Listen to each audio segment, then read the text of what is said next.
Salut à tous et bienvenue sur la chaîne Barbell Préparation Physique. Aujourd'hui, je vous montre comment je structure mes séances type pour mes joueurs pour qu'ils soient plus puissants sur le terrain de rugby.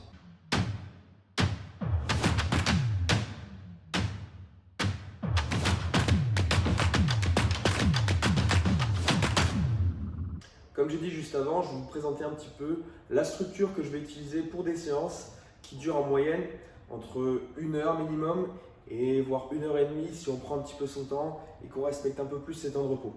On va toujours commencer par un gros mouvement, c'est là où on a le plus de force. Typiquement, ce sera sur des reps très courtes, un mouvement de force, du squat, du soulevé de terre, du développé couché. Ce sera toujours par ça qu'on va commencer. C'est le moment de la séance où on sera le plus à même de mettre de la force et de développer son potentiel de force. Il y a des mouvements basiques ainsi que toutes leurs variations. Je pense squat, soulevé de terre, développé couché, overhead press, les rowing, tous ces gros mouvements qui engagent plusieurs articulations, c'est pour ça que ça s'appelle polyarticulaire. C'est des mouvements qui vont demander le plus de force, on va pouvoir mettre le plus lourd.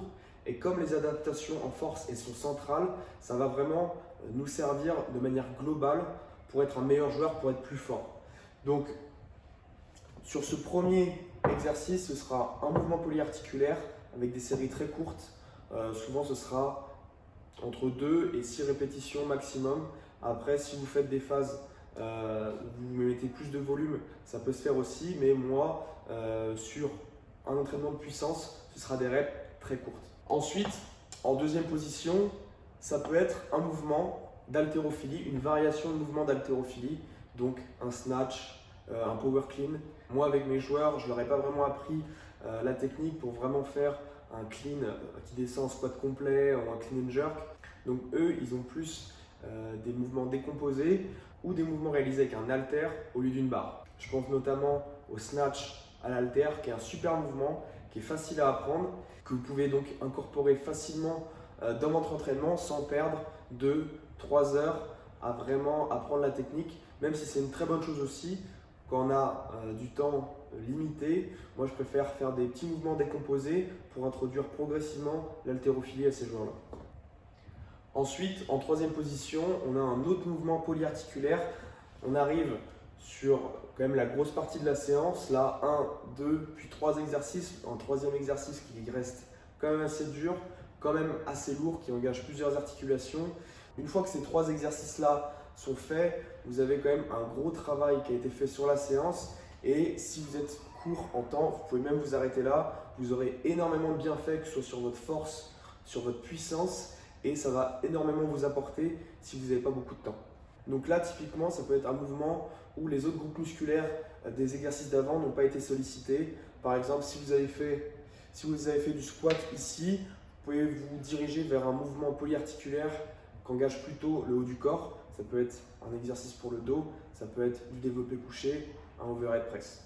Une fois qu'on a fini ces 3 exercices-là, qu'on a donné énormément d'énergie, qu'on a mis de la vitesse, qu'on a mis de la force sur nos mouvements, il ne nous reste plus beaucoup de force, plus beaucoup d'énergie. C'est pour ça que je mets des mouvements d'hypertrophie / renforcement musculaire, des mouvements moins complexes, moins durs. On va pouvoir grappiller quelques séries pour venir renforcer des parties soit qu'on ne peut pas trop travailler en isolation sur les autres exercices ou sur les autres séances, ou juste pour terminer de renforcer certains groupes musculaires en ayant des exercices qui sont plus faciles et surtout réalisables après les premiers exercices de la séance, donc quand on n'a plus trop d'énergie. Donc ce sera des mouvements moins durs, mais tout aussi intéressants pour compléter la séance et vraiment terminer cette séance. Maintenant qu'on a vu à peu près la structure que j'utilise, je vais vous donner les exercices que mes joueurs sont en train de faire actuellement sur une de leurs 3 séances. Le premier exercice du coup, ça va être du soulevé de terre, donc un des plus gros exercices que vous pouvez faire pour un début de séance. Gros en termes de charge qu'on va utiliser, d'énergie que ça va demander. Donc là pour moi c'est en premier exercice, pas en deuxième, pas en troisième. Vraiment celui-là, il faut le faire en premier pour vraiment mettre toute l'énergie qu'on peut dessus. Du soulevé de terre, ils en font depuis le début de l'année. C'est pour ça que de temps en temps j'aime bien incorporer quelques variations sur cet exercice-là. Je ne le fais pas souvent mais en ce moment c'est le cas. Et ils ont un soulevé de terre en pause rep. Donc on va bloquer en isométrie ici sur 2 secondes au milieu du mouvement. Donc quand la barre passe sous les genoux, la barre va être bloquée pendant 2 secondes et ensuite ils vont compléter leur répétition en remontant, en verrouillant leur rep. 4 séries de 3 répétitions. Donc ici le volume, le nombre de séries, le nombre de répétitions, c'est adapté en fonction de vous, en fonction de la phase spécifique que vous êtes en train de faire, le moment où vous êtes dans l'année. Donc tout ça, c'est pas forcément à copier exactement, mais ça peut vous donner un ordre d'idée de ce qui peut être fait. Si certains joueurs sont en phase de compétition, en phase de taper et qui veulent limiter la fatigue, faire plus de 4, 5, 6 séries, ça va peut-être faire beaucoup. Et si vous débutez ou si vous avez besoin de récupérer par rapport au week-end qui est à venir, plutôt rester sur du 3 séries, 4 séries max. Comme j'en ai parlé tout à l'heure, ici le snatch se fait à l'haltère et pas à la barre, tout simplement pour faciliter l'apprentissage technique. Je les introduis petit à petit à l'haltéro, donc ils ne savent pas faire un vrai snatch où on atterrit en full squat, etc.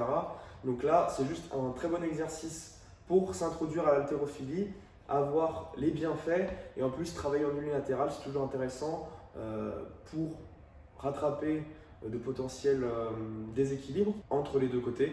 Ici, il réalise 2 séries de 2 répétitions, un peu plus lourdes, et 2 séries de 3 répétitions, cette fois-ci un petit peu plus légères puisqu'on augmente le nombre de répétitions. Les séries sont à réaliser sur chaque bras, donc là sur les 2 premières, on est sur un total de 4 répétitions, et sur les 2 suivantes, on est sur un total de 6 répétitions. Pour leur deuxième mouvement polyarticulaire et troisième exercice de la séance, ils ont un rowing buste penché. Ça pourrait être une autre variation d'exercice pour le dos, un pendlero, un tirage planche. On a accès à un banc de tirage planche ici. Mais pour changer, j'ai choisi le rowing buste penché. On engage toujours un petit peu de fessier, de lombaire, juste pour le maintien de la posture. Et là, ils ont 4 séries de 8 répétitions. En temps normal, j'aurais pas mis autant de répétitions sur ce troisième mouvement, donc le deuxième mouvement polyarticulaire. J'aurais plutôt mis une fourchette de 5-6 répétitions, toujours un peu plus haute que les séries de 3. Mais sur cet exercice, les répétitions sont assez explosives, ça va assez vite. Et finalement, le temps de série, il reste relativement court. C'est pour ça que j'ai choisi de mettre un petit peu plus de répétitions. Il faut un petit peu plus de volume. Mais ça reste quand même assez bas. Il ne faut pas du 12-15 répétitions. Comme c'est un gros exercice, qu'il est assez dur et que je veux quand même qu'il puisse mettre lourd dessus, j'ai mis 8 répétitions. D'autant plus que sur cet exercice, on peut tricher un petit peu entre guillemets par rapport à un pendlero ou un tirage planche. On peut un peu plus tricher. On peut céder du buste, ça peut bouger légèrement. Et donc même avec 8 répétitions, on peut quand même mettre des charges conséquentes et avoir une exécution explosive, vraiment qui va nous intéresser pour ce travail de force et de puissance. Sur mon premier exo de renforcement, donc là, la séance, elle a déjà été vraiment faite en partie. On pourrait limite s'arrêter aux 3 premiers si on n'avait que 3 quarts d'heure. Donc là, on commence à avoir moins d'énergie. Donc j'augmente le nombre de répétitions. J'ai des exercices moins complexes, vraiment moins durs pour le joueur, que ce soit mentalement que physiquement, mais qui vont quand même le faire bosser et vraiment l'améliorer sur des potentiels points faibles ou juste renforcer des muscles ou des zones vraiment intéressantes pour nous au rugby. Ici, ce mouvement-là, ça va être le Nordic Hamstring. Donc, un super exercice pour les ischio-jambiers, pour les fessiers. On va vraiment travailler sur la partie excentrique. Donc, c'est vraiment un super exo, que ce soit pour prendre en hypertrophie sur vos ischios ou pour renforcer et gagner en force sur ce muscle-là. Ils ont dessus un tempo spécifique, vu que c'est un mouvement qui est très concentré sur l'excentrique et que peu de personnes ont la force vraiment de remonter complètement pour la phase concentrique. J'ai mis un tempo pour vraiment accentuer sur cette phase excentrique. Donc sur la descente, ils ont 3 secondes pour descendre. Donc ils retiennent au maximum leur poids sur ces 3 premières secondes, rester en haut le plus possible. En bas, pas de temps de pause puisque de toute façon la plupart auront perdu leur tension vu qu'ils auront relâché, ils n'auront pas pu tenir jusqu'en bas. Et pousser avec les mains pour remonter et essayer de contracter un maximum et essayer de remonter le plus possible avec ses ischios. Donc voilà pour le tempo, 3 secondes d'excentrique, 0 secondes d'isométrique en bas et 1 seconde pour remonter. Dernier exercice, OHP unilatéral, donc overhead press unilatéral, donc c'est une sorte de développé militaire à un bras avec l'haltère, et donc ils ont un seul haltère dans les mains. Ils n'ont pas l'autre haltère pour compenser. Donc là, c'est juste pour avoir un petit travail de gainage, un travail unilatéral pour travailler un petit peu les obliques, leur posture, et en même temps avoir un super mouvement pour les épaules, pour renforcer les épaules. 3 fois 6 reps, donc ça reste assez court en termes de nombre de répétitions. C'est juste que comme ils font un bras après l'autre pour pas que la série dure 3 plombs, j'ai pas mis du 12 répétitions. Et en plus, ça nous permet de rester un peu plus spécifique dans notre travail de force et de puissance avec des séries courtes. Et comme c'est un exercice qui est quand même un peu plus facile qu'un développé couché ou qu'un squat, on peut se permettre de rester sur une fourchette relativement basse sans être sur du moins de 5 répétitions. Voilà, 6 répétitions, ça reste quand même assez dur, proche du travail de force. Mais sur cet exercice-là, ce ne sera pas la mort, surtout qu'on fait un bras après l'autre. On met moins de charge en général qu'avec 2 bras. Donc la fatigue systémique sera un petit peu moins importante. Donc ce modèle-là, il peut être utilisé et modifié en fonction de votre équipement, en fonction de ce que vous voulez travailler. Si vous avez un joueur qui a plus de mal à développer ses quadriceps, qu'il a des ischios surdéveloppés et que ses quadriceps manquent un petit peu de volume, de muscle, ce qui est quand même beaucoup plus rare au niveau des ischios, bien, vous pouvez remplacer le nordique par des fentes ou un autre exercice spécifique pour les quadriceps. De même que le soulevé de terre, ça peut être changé par du développé couché, par du squat, en fonction de l'organisation de vos séances, de quand est-ce qu'ils font les jambes, de quand est-ce qu'ils ont une opposition dans la semaine sur leur entraînement, de quand est-ce qu'ils jouent également. Ça, c'est pas une séance qu'ils font le vendredi 2 jours avant le match. C'est une séance qu'ils font 3-4 jours avant. C'était tout pour cette vidéo. J'espère que ça vous aidera un petit peu à y voir plus clair sur ce que vous pouvez faire en séance pour améliorer votre force et votre puissance.